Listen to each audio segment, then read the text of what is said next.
पर जो आज राहुल गांधी हैं, उन्होंने पेरिस में ये बयान दिया कि मैंने एक तरीके से उन्होंने खुद को एक धार्मिक हिंदू और हिंदू ग्रंथों के अध्ययन करने वाले नेता के रूप में प्रस्तुत किया और कहा कि मैंने उपनिषद पढ़ा है, मैंने गीता पढ़ा है और आगे उन्होंने कहा कि जो भारतीय जनता पार्टी जिस हिंदू धर्म की बात करती है, उसका वहाँ कहीं उल्लेख नहीं है।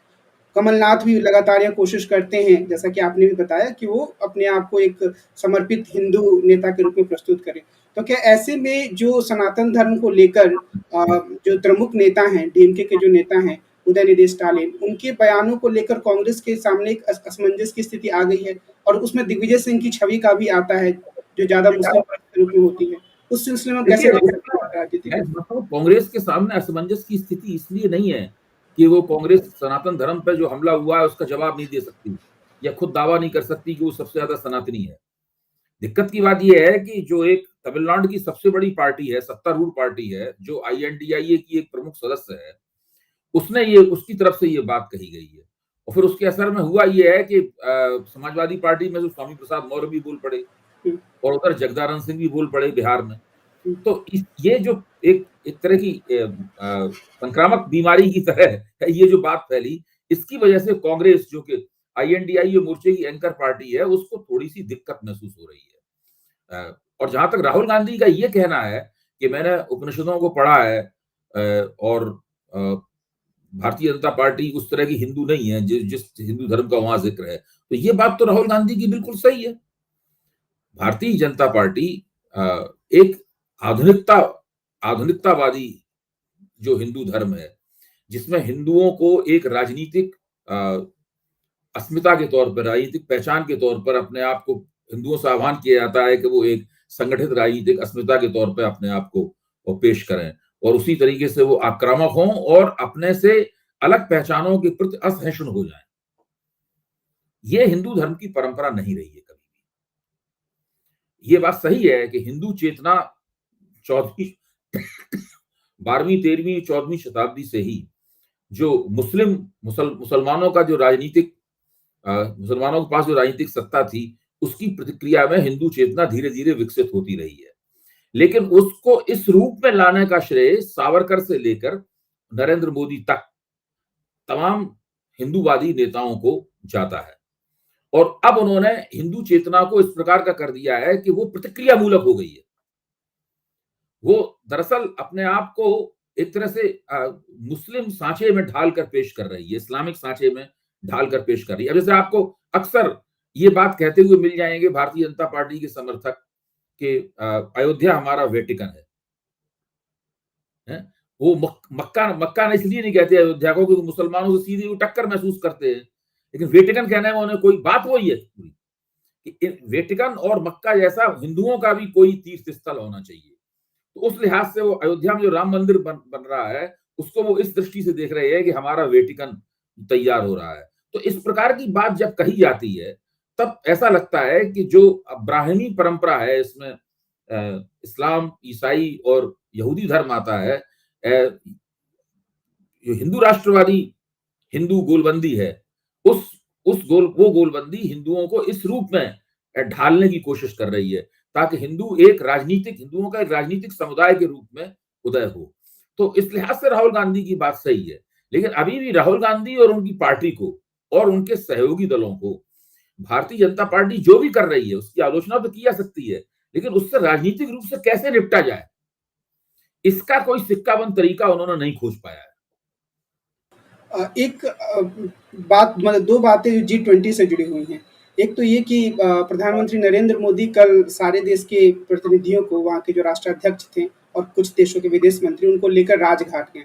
तो सोशल मीडिया पर हर जगह ये टिप्पणियाँ वायरल हो रही हैं, खासतौर पे यूट्यूब पे कई चैनलों पे मैंने देखा कि आखिर अंत में उनको गांधी के शरण में ही जाना पड़ता है, जबकि उनके कई सारे समर्थक या बहुत सारे समर्थक जो हैं, वो सोशल मीडिया पर अभियान चलाते हैं गांधी के खिलाफ। तो क्या ये एक तरीके से आरएसएस और बीजेपी की जो पूरी राजनीति है, उसकी एक व्यवस्था को भी दिखाता है कि वो नहीं, देखिए, गांधी को तो 1974 से ही लगातार राष्ट्रीय स्वयंसेवक संघ, भारतीय जनता पार्टी कोशिश कर रहे हैं कि गांधी का किसी तरह से अपने विचारों में और अपनी राजनीति में उनका विनियोग कर लें, उनको एप्रोप्रिएट कर लें।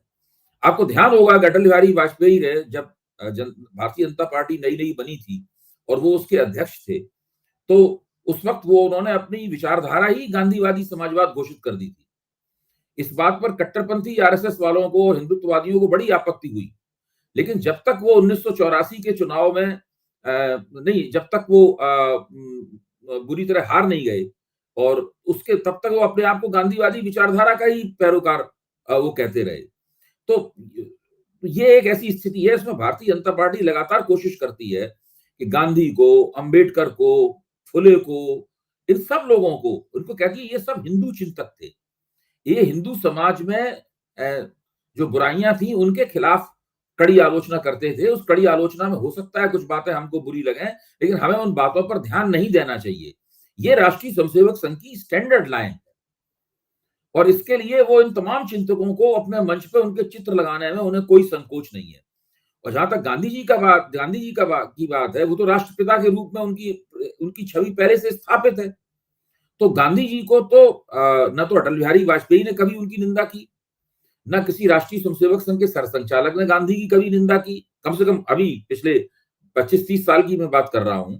और नरेंद्र मोदी तो राजघाट पे जाने, उस पर माथा नवाने, ये सब लंबे अरसे से ये काम कर रहे हैं।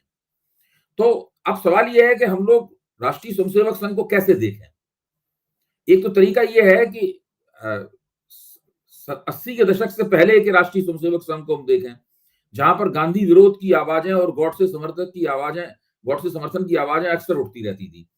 अभी भी भारतीय जनता पार्टी और संघ के समर्थकों के बीच में गॉडसे को मानने वाला एक छोटा सा तबका है, और वो लगातार बीच बीच में इस तरह की बातें करता रहता है। यहां तक एक बार तो गांधी की मूर्ति पर नक रख के उस पर गोलियां भी चलाई गई थी।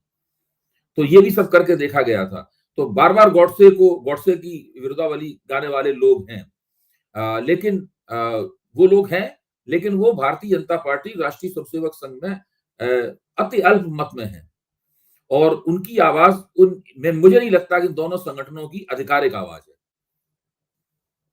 एक और बात ये हुई कि हालांकि ममता बनर्जी भी गई थी, लेकिन ज्यादा जोर नीतीश कुमार पर दिया गया, और मीडिया में खबरें चलाई जा रही कि एक बार फिर से वो संभव है कि एनडीए में चले जाएं। प्रशांत किशोर ने भी इस तरह का बयान दिया।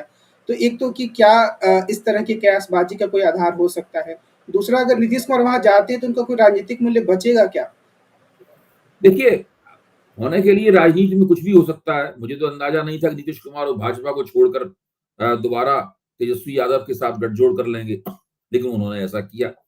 फिलहाल अभी आकलन करने पे मुझे नहीं लगता कि वो ऐसा करेंगे। इस वक्त वो इतनी दूर निकल आए हैं, और उन्हें इंडिया गठबंधन से ऐसी कोई परेशानी भी नहीं है। ऐसा भी नहीं कि इंडिया गठबंधन उनकी जो वहां तो भाजपा में उन्हें लगा था कि भाजपा उन्हें सत्ता से ही हटा देना चाहती है। इस प्रकार की योजनाएं भाजपा के अंदर बन भी नहीं थी।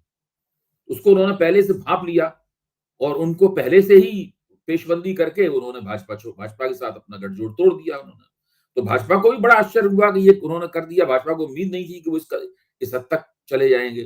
लेकिन अभी इंडिया गठबंधन से तो उन्हें इस तरह की कोई परेशानी नहीं है। मुझे नहीं लगता कि मुख्यमंत्री के तौर पर उनके अस्तित्व को इंडिया गठबंधन की वजह से कोई चुनौती मिल रही है। इस सवाल पे बहुत नाजुक है। अगर मुख्यमंत्री के तौर पर उनके नेतृत्व को कोई चुनौती मिलती है, तो वो कोई भी निर्णय ले सकते हैं। लेकिन वो इस आधार पर केवल भाजपा में नहीं आएंगे कि उनको इंडिया गठबंधन का संयोजक क्यों नहीं बनाया जा रहा है, या इंडिया गठबंधन का अध्यक्ष क्यों नहीं बनाया जा रहा है। इस आधार मैं तो मानता हूं कि इंडिया गठबंधन के बनने में जो एक दो लोगों का हाथ है, उसमें सबसे ऊपर नीतीश कुमार का हाथ है।